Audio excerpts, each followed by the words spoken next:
The paradox of investing. The zero-sum game. For every investor who outperforms the market, another must underperform. The stock market's total returns are finite. You factor in fees, trading costs, and taxes, the average investor earns less than the market's average return. Bogle calls this the cost matters hypothesis. Costs always reduce net returns. Why active management fails. Actively managed funds try to beat the market but rarely succeed over the long term.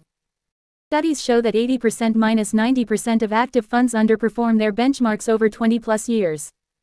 This underperformance is largely due to high fees, frequent trading, and human error.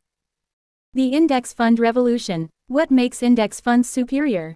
Index funds simply mirror the market, keeping costs low and eliminating the need for speculative strategies. They rely on the idea that the market, over time, reflects the growth of the economy and businesses.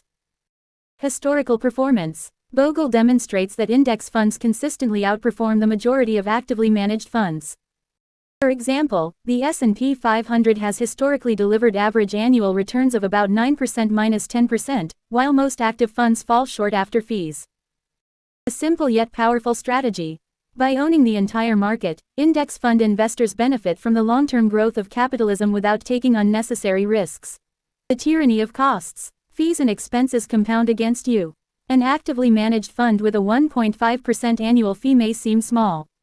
Over 30 years, it can reduce your final portfolio value by more than 40%. Trading costs and taxes further erode your returns. Index funds keep costs low. Index funds have expense ratios as low as 0.03%–0.10%. This seemingly small difference results in significantly higher wealth over decades. They are also tax efficient because they trade less frequently, minimizing capital gains taxes. The power of compounding. Compound interest is the eighth wonder of the world. Bogle highlights the importance of reinvesting dividends and staying invested to allow compounding to work its magic.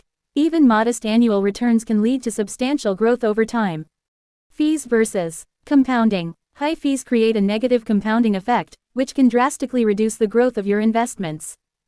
Low-cost index funds maximize the positive compounding effect by keeping more of your money working for you.